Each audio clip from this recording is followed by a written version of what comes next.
Hey guys, अब तक हमने सिलोजिज्म के सारे कंसेप्ट पढ़े हैं और उस पर बहुत सारे प्रॉब्लम्स भी लिए हैं। तो इस लेक्चर में भी हम और एक प्रॉब्लम लेने वाले हैं सिलोजिज्म का, जहाँ पे बहुत से लोग कंफ्यूज हो जाते हैं। तो इस प्रॉब्लम को आप ध्यान से देखिएगा। पहला स्टेटमेंट क्या बोलता है कि ऑल कुरियर्स आर पोस्टल्स, में सारे के सारे जो कुरियर्स है वो क्या है, पोस्टल्स है। ठीक है, इतना समझ में आया।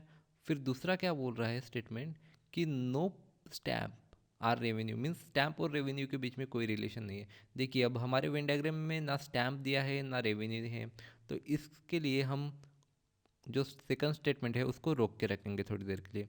तो हम बढ़ते हैं थर्ड स्टेटमेंट की तरफ। सम रेवेन्यूज आर कुरियर्स, मीन्स ये बोल रहा है कि रेवेन्यू और कुरियर के बीच में कुछ कॉमन है। ये कुरियर है और यहाँ पे हम रेवेन्यू निकाल लेते हैं। तो ये क्या हुआ, रेवेन्यू और कुरियर के बीच में ये जो येलो पार्ट मैं कर रहा हूँ ये हो गया कॉमन। ठीक है, अब हमारा बचा हुआ स्टेटमेंट कौन सा था, सेकंड। ये क्या बोल रहा है कि no stamp are revenue, means revenue और स्टैम्प के बीच में कोई रिलेशन नहीं है। तो मैं स्टैम्प को यहाँ निकाल लेता हूँ और रेवेन्यू और स्टैम्प के बीच में कोई रिलेशन नहीं है। ये वेन डायग्राम्स कैसे निकालनी है मैंने ऑलरेडी बेसिक्स लेक्चर्स में बताया हुआ है। अगर आपको नहीं पता है तो प्लीज़ आप प्लेलिस्ट में जाके ये सब देख लीजिए।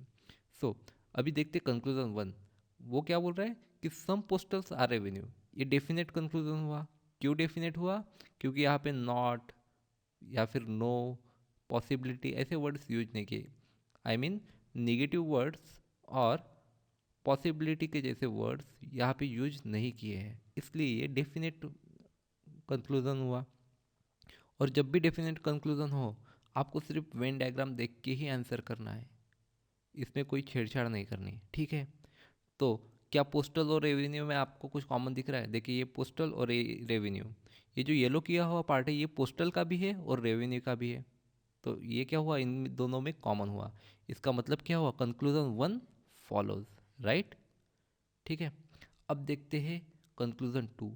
सम कुरियर्स आर नॉट स्टैम्प। ये बोल रहा है सम कुरियर्स मीन्स कुछ कुरियर्स स्टैम्प नहीं हैं। अब देखिए, ये हुआ कुरियर और ये हुआ स्टैम्प, राइट। ये जो येलो किया हुआ पार्ट है ये कुरियर और रेवेन्यू के बीच में कॉमन है। और हमें क्या दिया है, रेवेन्यू और स्टैम्प में कोई रिलेशन नहीं है। तो इसका मतलब ही क्या हुआ, ये जो येलो किया हुआ पार्ट है जो रेवेन्यू और कुरियर के बीच में कॉमन है, ये कभी भी स्टैम्प के साथ नहीं मिल सकता। मीन्स कुरियर का कुछ पार्ट जो येलो किया हुआ है ये रेवेन्यू के साथ कभी नहीं मिल सकता। इसका ही मतलब हम क्या कह सकते हैं कि सम कुरियर्स आर नॉट स्टैम्प। इसे ही बोल सकते ना, ये सम कुरियर्स मीन्स कौन सा पार्ट हुआ, ये येलो वाला पार्ट।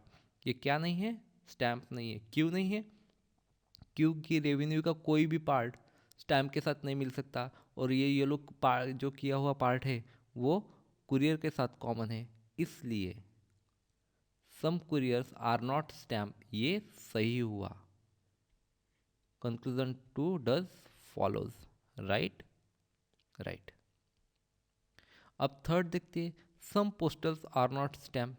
ये सेम कंक्लूजन टू के जैसा है। देखिए, पोस्टल और रेवेन्यू के बीच में भी ये येलो पार्ट कॉमन है और रेवेन्यू और स्टैम्प का कोई रिलेशन नहीं हो सकता।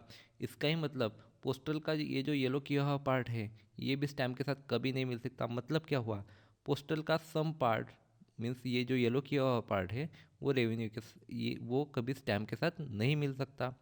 तो इसका ही मतलब क्या हुआ, सम पोस्टल्स आर नॉट स्टैम्प, ये सही है, राइट। अभी आखिरी कंक्लूजन क्या बोलता है, सम पोस्टल्स आर स्टैम्प मीन्स कुछ पोस्टल स्टैम्प से, ये डेफिनेट कंक्लूजन हुआ, राइट। इसमें तो हम सिर्फ वेन डायग्राम देखते हैं, कोई छेड़छाड़ नहीं करते। क्यों, क्योंकि ये डेफिनेट स्टेटमेंट है।